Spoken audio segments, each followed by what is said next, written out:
Yo l'équipe, c'est Coupure, j'espère que vous allez tous très bien. On se retrouve aujourd'hui pour une toute nouvelle vidéo commentée sur le serveur Boon, le serveur monocompte de Dofus Retro, avec un petit combat, je veux dire bas niveau. Ah, ok, j'espère qu'ils vont quand même réouvrir le spec. Ok, ils réouvrent le spec, ouais. Avec un petit combat entre un Kra et un Sacrieur bas niveau. Et en vrai, il y a quand même pas mal, de personnes qui coupent le spectateur, surtout sur Boon, j'ai remarqué.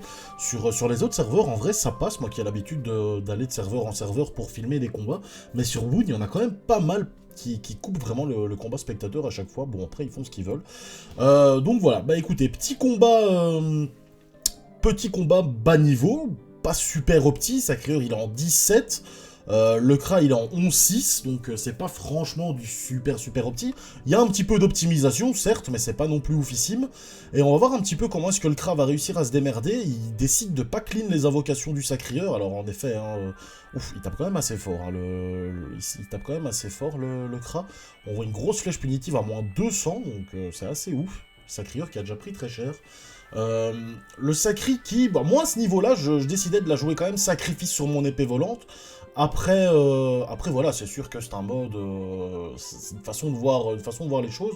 Le Sacri qui a un PM en plus du Kra, mais voilà, le Kra c'est sûr et certain qu'il va de toute façon savoir voler à chaque fois des PM au Sacrieur. Enfin, là, en tout cas, il arrive à chaque fois à en voler un, donc c'est toujours ce qui fait la différence pour un Kra à ce niveau-là. Un Krao, là, il y a une belle zone œil de taupe qui réussit à bien régène le Kra. Ouf, encore une grosse flèche d'XP à quasi 250.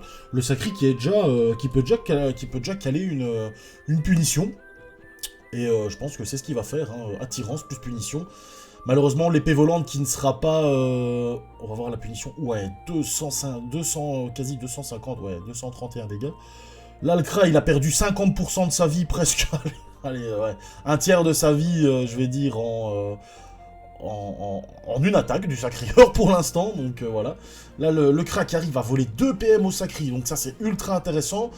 Une petite flèche punitive, mais comme il est plus boost, forcément, ça fait beaucoup moins mal. Le Sacri qui décide de châti vitalesque, bah forcément que pour pouvoir garder... allez, essayer de rester à 50% de ses points de vie, vu que quand vous voyez les dégâts du sort punition, bah forcément, ça va être le but du Sacrieur, ça va d'essayer d'en placer une deuxième pour... à partir du moment où il en place une deuxième, normalement, au combat... il est relativement bien pour lui. Il est quasi sûr de le gagner, vu que lui, sera toujours dans cette zone entre 40 et 60% de points de vie. Mais par contre, le Kra sera dans le mal le plus complet. Là, le Kra qui décide de vraiment retirer un max de PM au Sacrieur. Il décide de caler 4 PA pour faire 40 dégâts, donc ça, c'est pas terrible. Mais je pense pas qu'il avait mieux à faire. Le Sacri qui va savoir attirer le Kra et éventuellement... recaler une deuxième... Oh là là là là. Et là, le Kra, par contre, ça va être très compliqué pour lui. Hein. Ça va être très compliqué pour lui, sachant que normalement, il y a l'épée volante qui va savoir aller au corps à corps. Alors, l'épée volante qui, bah forcément, elle sait que se mettre de ce côté-là, mais le Kra, du coup, qui a vraiment... s'il arrive à mettre une flèche de dispé convenablement, il va... ou bien, ouais, une flèche de recul, il va savoir avoir le côté le plus libre de la map que pour pouvoir partir et prendre cette distance par rapport au Sacrieur. Normalement, est-ce qu'il a la flèche d'XP ce tour-ci ? Je pense bien, hein, ok, une flèche d'XP qui va empêcher le Sacrieur de pouvoir se téléporter, de pouvoir se bouger quand on a long... Bah en fait, ouais, le Sacrieur qui s'en bat un peu les reins, vu qu'il peut avoir l'attirance assez facilement. L'épée volante qui ne sera pas arrivée au corps à corps malheureusement, mais là le Sacrieur, ok. Châtiment... Ok, d'accord. Il claque quand même une absorption, il récupère 62 points de vie, c'est pas négligeable à ce moment-là du combat. Le Kra qui est complètement dans la sauce, c'est vraiment compliqué pour lui. On va voir qu'est-ce qu'il va quand même réussir à faire. Il fait pas beaucoup de dégâts forcément, il est plus boost. Après voilà, c'est à mon avis sa seule chance, c'est vraiment de retirer un max de PM au niveau du Sacrieur, hein, pour prendre cette distance, voilà, et s'éloigner surtout des invocations. Je pense que c'est le principal. Là, il a vraiment fait un bon tour. Le Sacri qui normalement ne va pas savoir se téléporter sur une des invocations et changer de place en fait avec une transpo et attirer le Kra pour le garder. Ah bah si, je ferme ma gueule, j'ai rien dit. Je pensais qu'il avait plus de PO, mais si. Donc du coup, le Kra qui rebelote au niveau... Bon, le Sacri qui va pas savoir l'attaquer, éventuellement il y a un assaut, mais sans plus. Ok, il décide de faire une flamiche. L'épée qui va peut-être se mettre, voilà, entre les deux. Non, l'épée qui vient pas se mettre entre les deux, donc le Sacri qui va se prendre normalement une flèche de recul assez facilement. Si le Kra arrive à voler 2 PM, il peut vraiment aller se cacher et se mettre vraiment très bien, à moins qu'il décide de faire une flèche de 10p. On va voir. Ok, un œil de taupe, bien joué de la part du Kra, hein. Encore une belle zone pour pouvoir se régène. Et le sacri, ok d'accord, il décide de faire sa flèche de 10p que pour pouvoir aller se caler, pour éviter de se reprendre une attirance, tout simplement. Donc là, le sacrieur, même s'il a encore 6 PM, il peut pas faire grand chose, à moins qu'il ait un boomerang perfide ou un marteau de moon, mais non. Ce que je peux tout à fait comprendre, hein, on est niveau 84 les gars. Il décide de se rechâtie, de tenter une absorption sur sa carotte que pour pouvoir essayer de garder cet avantage au niveau des points de vie, et qui sait retenter une autre punition dès qu'il aurait une transpo de libre. Le Kra qui lui a bien réussi à prendre l'avantage au niveau de la distance. Maintenant, est-ce qu'il ne devrait pas clean les invocations, sachant que les invocations ont plus beaucoup de points de vie? Non, il décide de... Oh merde, dommage pour lui, 5 points de vie sur la carotte. Non, il n'a pas d'autres sorts, malheureusement, qui font des dégâts en zone que pour pouvoir terminer la carotte et faire des dégâts sur le sacrieur. Là, il sait pas trop quoi faire un petit peu avec ses PM. Il décide de clean l'épée volante. Ça, c'est bien joué de sa part, hein. Franchement, je pense qu'il aurait peut-être même dû essayer de clean le chaffeur pour éviter justement que cette invocation aille vers lui et permette au sacrieur d'avoir de la mobilité. Le Kra qui est vraiment dans le mal, hein, 250 points de vie. Le Sacri qui a quand même pris très cher aussi. Oh là là, re-épée volante. Aïe aïe aïe aïe aïe aïe. Ça c'est vraiment... ça craint vraiment. Par contre le Sacri qui commence à être de moins en moins boosté parce qu'il se prend pas beaucoup de dégâts mine de rien. Dans les 2-3 derniers tours il a pas pris très cher. Et donc du coup le Sacri qui est beaucoup moins boosté. Après s'il retente une punition, même à ce niveau là je pense qu'il termine quand même le Kra. Sachant que, oh, le Kra bien joué, qui a une belle ligne de vue, à mon avis, voilà, une belle flèche de recul. Une flèche punitive, mais qui fait pas beaucoup de dégâts, sachant qu'en plus le Sacri a le châtiment vitesse, donc il récupère des points de vie. Est-ce que le Sacrieur peut éventuellement se transpo avec son invocation, avec le chaffeur, pour essayer de bloquer éventuellement ce Kra? À voir. Non, ok, d'accord. Il décide de faire des furies. Je suis pas fan du sort Furie, moi perso, je l'utilisais pas beaucoup avec mon Sacrieur, parce qu'au final, les dégâts que ça nous fait prendre quand l'adversaire nous rocks par la suite, ça fait vraiment pas la différence. Enfin, ça fait vraiment la différence, mais en notre défaveur. Là, le Kra qui décide de clean les invocations, c'est vraiment bien joué, c'est ce qu'il faut faire pour éviter que le Sacrieur ait trop de facilité pour pouvoir se déplacer. Là, je pense qu'en plus, il avait une transpo disponible, et donc du coup, là, il aurait pu facilement atteindre le Kra, et pour pouvoir aller placer, que ce soit une autre punition ou des sorts de dégâts, là, il peut absolument rien faire. Bon, il se châtie, donc c'est pas un tour de perdu. Il devait de toute façon mettre ses châtiments. Mais là, du coup, il se retrouve vraiment en pleine ligne de vue du Kra. Le Kra qui peut placer sa flèche, ouf, gros dégâts. Les 2 flèches en plus, ouais, ça c'est tendu, j'avoue. C'est juste le tour qu'il fallait pas, quoi, se retrouver en ligne de vue, parce que c'est les 2 tours... Enfin, non, les 2 tours, c'est juste le tour qu'il fallait pas, parce que c'est le tour où il y avait justement les 2 grosses flèches. Et là, le Kra qui a réussi à faire baisser le Sacrieur, et au niveau des points de vie, et le Sacri, qui n'a pas réussi justement à garder cet avantage au niveau de points de vie. Mais voilà, rien n'est encore perdu, sachant que le Sacrieur, normalement, tant qu'assez bien. Et le Kra qui tape pas très fort forcément. Le Kra qui récupère l'avantage maintenant au niveau des points de vie à son tour, mais bon voilà, c'est pas non plus un super gros avantage. Le Sacri qui peut pas normalement claquer une coop plus attirance parce qu'il est sous œil de taupe, et là il fait rien de son tour. Et je pense que le Kra va réussir à le terminer, à moins qu'il ait plus de flèches disponibles. Non, il a quand même une grosse flèche punitive et c'est terminé. Bien joué de la part du Kra qui a bien géré son combat à la fin. C'est vraiment un chouette combat. Pas super opti, bas level. Et il y a eu du beau placement, il y a eu des bons moves. Il a fait ce qu'il fallait, le Kra, franchement. Vraiment bien joué à lui. Bon, écoutez, je vais vous trouver un deuxième combat et je vous dis à tout de suite. On se retrouve pour le deuxième combat de la vidéo. Combat encore bas niveau, moyenne de niveau 80, entre un Kra et un Énutrophe. Alors, assez rare de voir un Énu à ce niveau-là.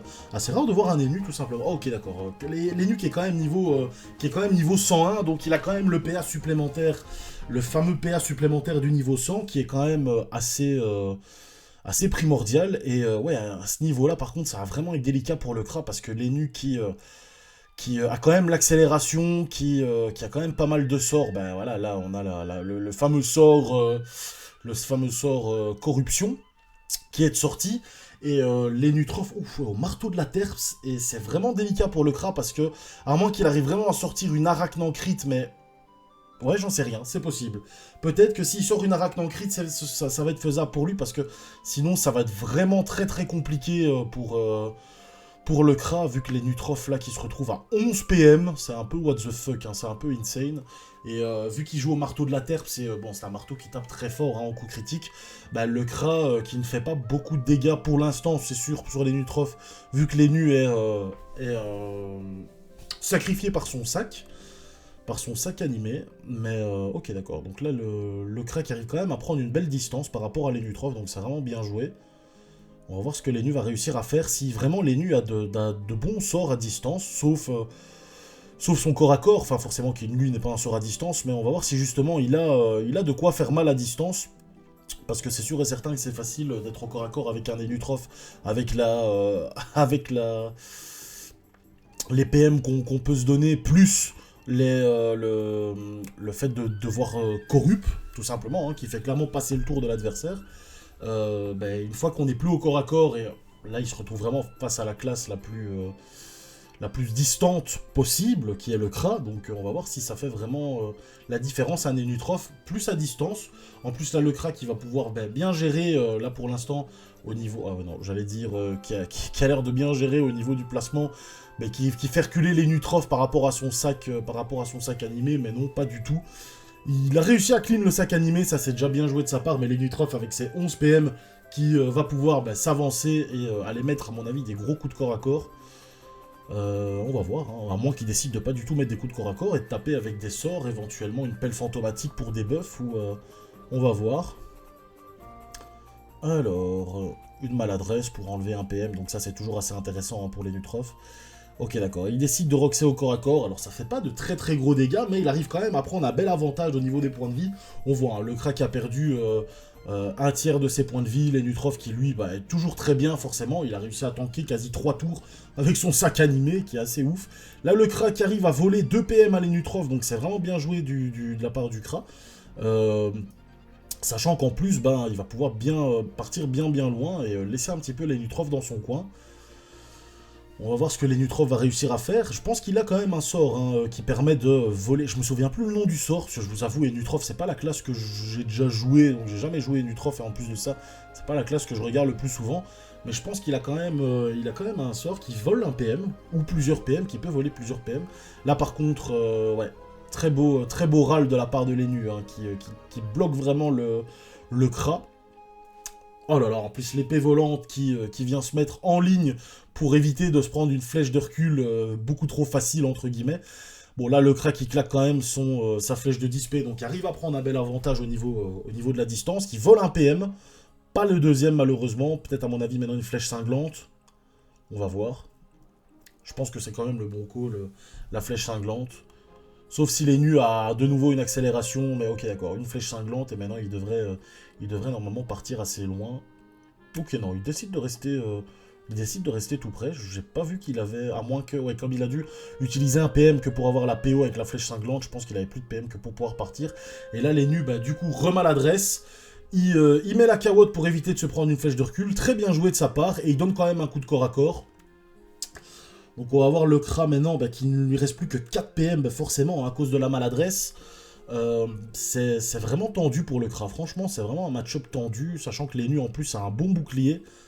Allez, le bouclier Phthalmo qui donne de belles résistances en chance et en intel, mais bon, l'intel, je pense qu'on s'en fout un petit peu dans ce match-up-là. Je pense que Lenu avait un petit peu anticipé le fait que le Kra spam les flèches d'Imo. Et l'œil de taupe, plus la flèche XP. Là, une flèche punitive, mais 54 dégâts, c'est vraiment pas ouf. Et les Nutroph qui montent quasi à 50% de résistance, de résistance chance. Hein. J'avais pas vu, mais avec son boac, plus les résistances de la panneau, je pense qu'il est vraiment assez bien. Là, en plus, il a réussi à caler une deuxième corrup, plus 2 coups de marteau avec une maîtrise. Donc là, le Kra qui est vraiment dans le mal complet. Ouais, c'est assez délicat, hein, comme match-up. Là, les nus qui, en plus de ça, arrivent à bien se placer. Même si, bon, c'est pas ouf, je trouve, comme placement. J'aurais préféré, enfin, pour moi, ça aurait été mieux qu'ils se mettent vers le bas. Ça aurait pu éviter au Kra justement de partir derrière ce fameux bloc central et de le faire tourner en rond comme il l'a fait en début de combat. Mais bon, c'est sûr que bon, je pense que dans le combat là, Lenu est ACC. Enfin, regardez au niveau des points de vie, le Kra il lui reste 441. Lenu il est toujours quasi à son max de points de vie. Il lui en reste 1250. Donc c'est toujours assez relax, on va dire. C'est voilà, Lenu il est tranquille. Hein. En plus, il remet son accélération. Donc là, il reprend des PM en plus, 9 PM. Il va pouvoir faire quelques sorts à distance. Une clé réductrice, c'est toujours ça de prix. Bien joué de sa part, moins 5 PO. Une maladresse pour faire en sorte que le Kra n'aille pas très très loin le tour d'après. Bon, même s'il a retiré que 1 PM, peut-être là. Ok, 1 PM en plus de retirer. Et un petit sac animé. Donc là, Lenu qui va encore tanker 3 tours. Ouais, là, le Kra, ça commence à devenir assez compliqué et voir le bout du tunnel hein, pour le Kra. Malheureusement, parce que je trouve qu'il joue quand même assez bien, ce petit Kra qui prend pas mal de distance.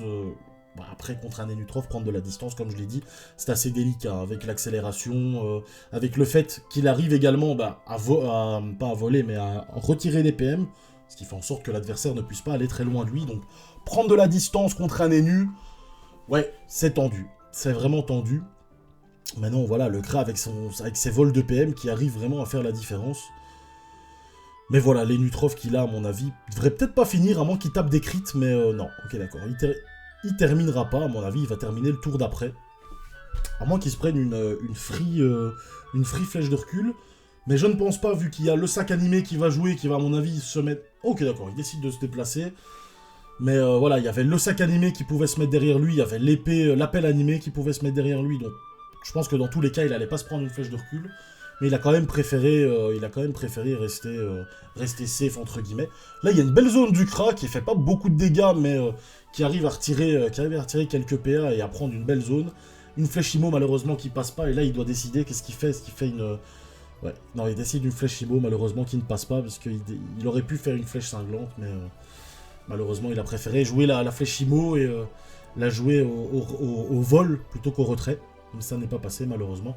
Et là, Lenu qui va assurer le coup et qui va réussir à clean le Kra. Donc, bien joué de la part des deux. Et voilà, match-up Kra contre Lenu, c'est toujours délicat, sachant que Lenu, comme je l'ai dit, il arrive à avoir des PM avec son accélération. Il arrive à tout simplement retirer des PM à l'adversaire, ce qui fait que l'adversaire ne peut pas aller bien loin de Lenu, sachant que Lenu a encore pas mal de PM, donc voilà.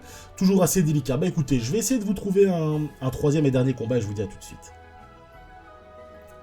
On se retrouve pour le dernier combat de la vidéo, un combat encore une fois bas niveau, avec une moyenne de niveau 70-80. Le sacrieur, c'était il me semble le premier sacrieur de la vidéo, contre un Sadi, et on va voir si le Sadi, il a l'air de jouer baguette. Je vous avoue, je comprends pas trop. Une baguette un peu chelou. Enfin, je connais pas déjà ce item de base. En plus de ça, il fait pas beaucoup de dégâts. Bon, on va voir comment le Sacri va réussir à... Le Sadi, pardon, va réussir à se démerder. Il décide de pas trop invoquer. Je sais pas ce qu'il a exactement comme invocation disponible. Je pense qu'il doit d'office avoir une bloqueuse, une folle. Peut-être même une gonflable, même si ça, je suis pas sûr. Parce que je connais pas au niveau des sorts... au niveau de la disponibilité des sorts. Et le Sadi qui n'en démord pas, hein, avec son petit corps à corps, bon, qui a l'air de taper pour 3 PA. Je vais peut-être dire des conneries, mais ça a l'air. En tout cas, dites-moi en commentaire si jamais vous savez c'est quoi le... Ou si le Sadi regarde la vidéo, dis-moi c'est quoi ton corps à corps. Je suis assez curieux. Et au final, qui fait pas beaucoup de dégâts, malheureusement. Mais ouais, ça reste quand même tendu. Hein. Un match-up Sadi contre Sacrieur, même à ce niveau-là, ça reste franchement ultra tendu. Le Sacri qui invoque lui son épée, je pense qu'il est vraiment il est vraiment très bien dans ce combat. Sachant que son épée va de toute façon déjà savoir peut-être clean déjà les invocations, et en plus de ça, va savoir faire des dégâts sur le Sadi. Là, le Sacri qui clean la gonflable, c'est bien joué, c'est clairement ce qu'il faut faire. Parce que la gonflable, qui donne un PM au Sadida, et qui donne du soin, même si bon, vous le savez, hein, le soin de la gonflable, c'est pas non plus le truc le plus insane sur Dofus Rétro au niveau du soin. Le Sadi qui décide de rester focus sur l'épée. Je pense qu'il a clairement, le Sadi a clairement raison, parce que l'épée c'est vraiment quelque chose qu'il faut clean.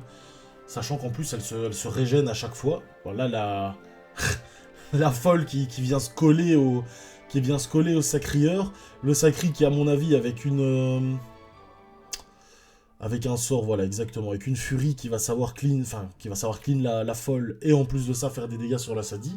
Et là, il commence à décider de donner des absos de Roxy avec ses sorts, tout simplement, pour pouvoir se régénérer. Là, le Sadie qui place son vent empoisonné, qui clean l'épée. On va voir s'il va réussir à se détacler ou pas à partir d'un moment. Ok, il se détacle. Le Sacri, ok, qui se châtie, qui a pas pris énormément de dégâts sur le combat.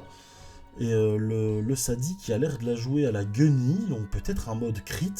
Ouais, voilà, maîtrise des baguettes. Ok, la ronce apaisante qui est placée par le Sadie, mais il reste quand même 3 PM au Sacri. Et là, avec sa baguette, mais franchement, les gars, je suis un petit peu étonné de la baguette parce qu'elle fait pas énormément de dégâts. Et en fait, ça permet juste de boost un petit peu le Sacrieur. Oula, gros coup de lag là. Et le Sacri, le Sacri qui tape rien en fait, parce que, enfin qui tape rien, qui tape pas grand chose, alors il tape déjà plus fort que le Sadie, mais le Sacri qui tape pas grand chose parce qu'il se fait pas énormément booster vu que le Sadida tape pas grand chose.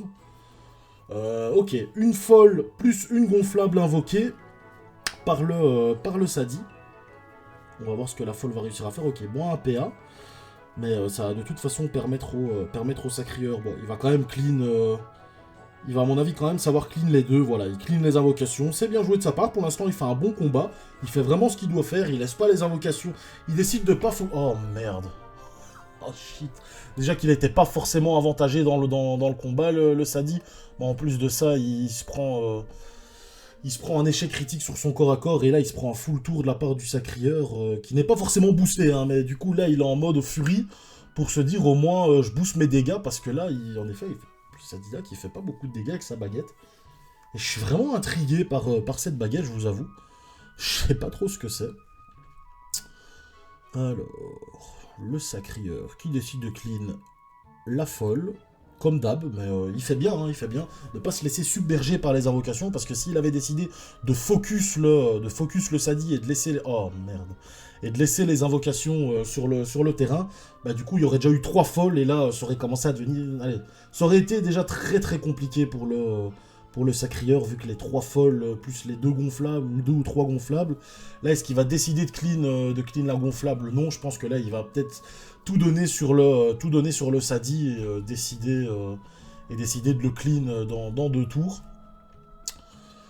Une nouvelle folle qui est invoquée par le Sadie, et je pense que le Sadie avait quand même ses chances à partir du moment où le Sacrieur n'allait pas focus ses invocations, parce qu'à partir du moment où, avec une ronce apaisante plus 2-3 folles sur le terrain, il y a moyen de mettre le Sacri dans une sale position.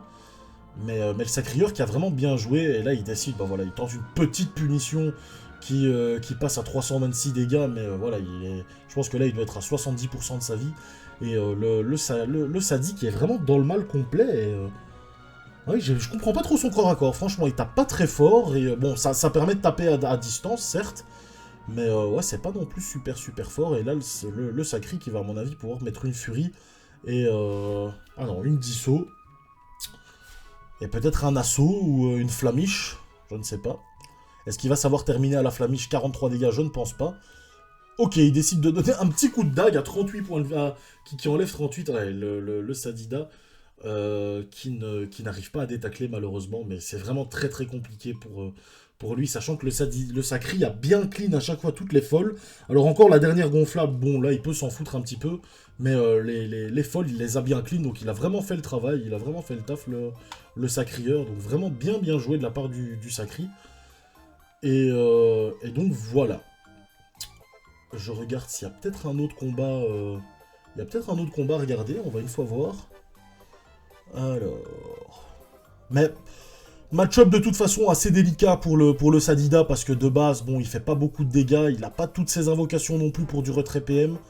Alors on va voir une fois ici le combat. Ok d'accord, un Kra 11-6 contre un Sadie. Contre un Sacri 11-7. On va voir un petit peu le match-up là, surtout que le Sacri est déjà passé sur la chaîne.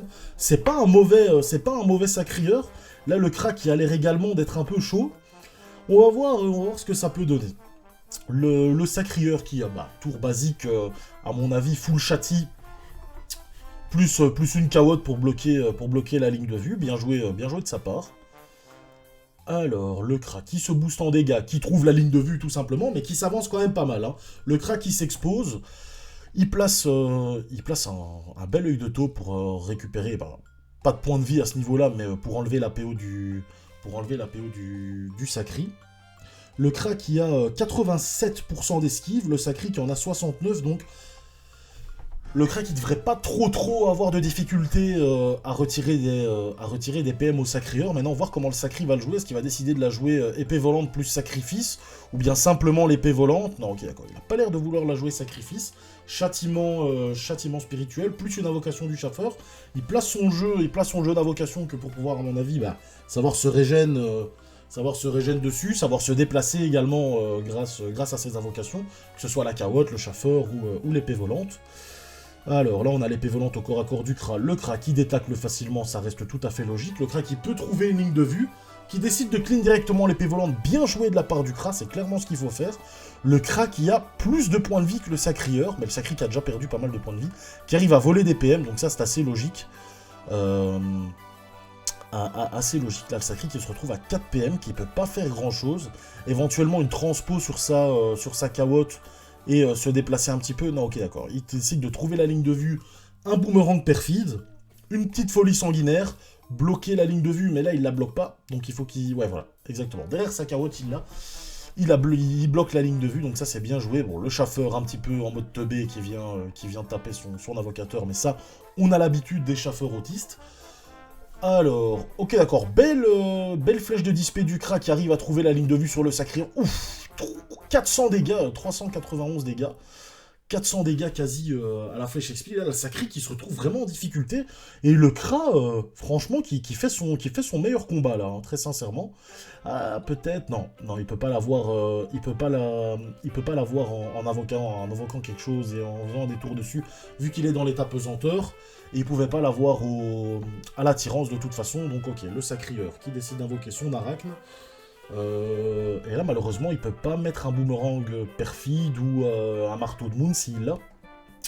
Donc le Sacri qui est un petit peu en difficulté là, parce que s'il se prend encore pas mal de dégâts de la part du Kra, bah, il sera plus placé sa punition, sachant que le Kra là, bah voilà, encore 250 dégâts. Bon, il y a le châtiment vitalesque sur le Sacrieur, mais le Sacri qui, tout doucement, est en train de passer de l'autre côté de la barre des 50% de points de vie, et qui pourra plus jouer sa punition sur le Kra, et le Kra qui est quasi full live, qui fait vraiment son meilleur combat, les gars, hein, franchement.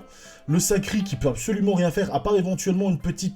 Voilà, une coop... Non, ok, d'accord, boomerang perfide, je ferme ma gueule. À part une co plus attirance, ben voilà, non, bah non. Non, parce qu'il n'y a plus de PA, donc voilà. Bon, la coop qui permet aux invocations de venir au corps à corps du Kra, mais le Kra qui va pouvoir se détacler normalement assez facilement et aller faire de gros dégâts sur le Sacrieur, voilà, remonter dans le coin en haut à droite de la map, et le Sacrieur qui est vraiment encore plus à distance du Kra. Le Kra qui a une belle zone en plus, une belle zone œil de taupe pour se régénérer le peu de points de vie qu'il a perdu. Et bon là il tape plus très fort forcément, hein, c'est assez logique vu qu'il est plus boost. Et le Sacri qui est complètement dans le mal. Franchement, je suis assez étonné parce que d'habitude, ce Sacrieur-là gère vraiment bien sa classe. On l'a déjà vu dans pas mal de vidéos. Là, on va voir ce qu'il va faire. Est-ce qu'il va tenter une punition éventuellement? Non, pied du Sacrieur. Pas de punition. Et il tente pas de se régénérer au niveau de ses points de vie pour retenter éventuellement une punition. Hein, je le rappelle, la punition qui est quand même le sort le plus intéressant du Sacrieur avec la folie sanguinaire. Le Kra qui, avec une petite flèche de dispé, arrive à reprendre l'avantage au niveau de la PO. 330 dégâts, et là le Sacri qui ne sera plus placé de punition à partir de maintenant, ça c'est sûr et certain. À moins qu'il arrive vraiment à se régénérer à fond sans que le Kra puisse le roxer. Mais voilà, en plus il se prend un full tour. XP puni. Oh là là, il est vraiment dans le mal. Et le Kra qui a pas perdu énormément de points de vie, hein, très sincèrement. Allez, il a bien réussi à gérer la distance. C'était vraiment le Sacrieur avec des boomerangs perfides. Ouais, par contre... ouais, par contre, ça fait très très mal une fois que tu te retrouves au corps à corps du Sacrieur. comme des gros coups de marteau, marteau de la terre sans coup critique. Et le Kra qui se retrouve direct mid-life alors qu'il avait bien géré son combat. Mais là, je pense que le Kra qui aura pas trop de difficultés à clean le Sacri ce tour-ci. Vu qu'en plus, il a mis son sort qui lui permet d'avoir des dégâts supplémentaires. Et qui termine le Sacrieur. Bah, franchement, top combat. Le Kra a vraiment bien géré son combat. Bon, il s'est pris un gros tour plein la tronche le dernier tour. Mais bon, après, il était quasi sûr de terminer le Sacri derrière. Donc, vraiment bien joué de la part du Kra. Et bah, écoutez, c'est nickel. On a 4 petits combats, 4 petits combats pour la vidéo. C'est nickel. Je vous remercie à toutes et à tous de l'avoir regardé. Je vous fais un gros bisou les potos.